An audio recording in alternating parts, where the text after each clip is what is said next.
May 1st starts the beginning of our sea turtle season, our sea turtle nesting season, and it extends until October 31st. The height of our season is around June and July.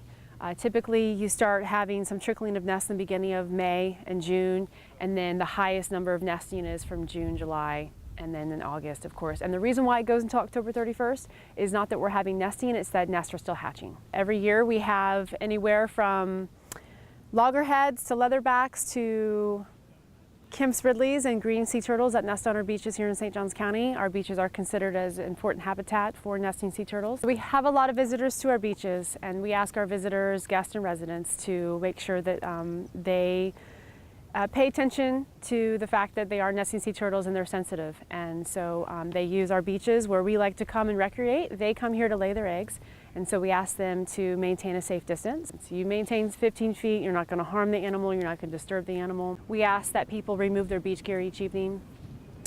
Please do not use flashlights at night because that'll cause disorientations for hatchlings.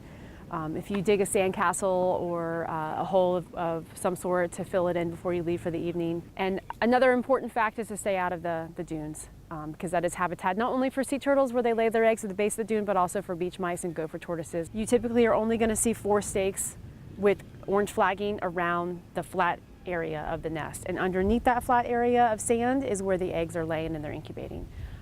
If you're there in the morning and you're doing your early morning walk, and you come across a track on the beach, it looks like a tractor trailer tire rolled into the ocean, that's the track of a sea turtle.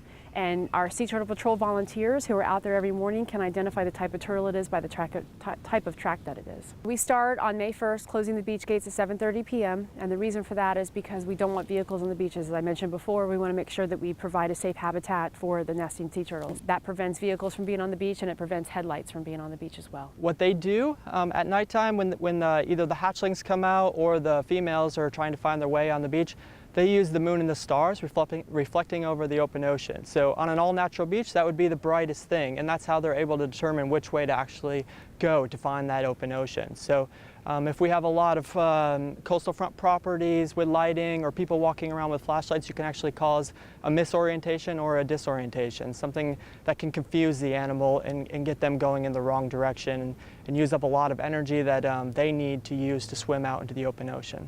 Every night we have either myself or another officer out surveying all 42 miles of our beaches, checking for coastal front properties, making sure that they're in compliance with our lighting code. So a couple of things that we're looking for, we don't want to see point source. We don't want to see the bulb actually shining onto the beach. We don't want to see bright white lights.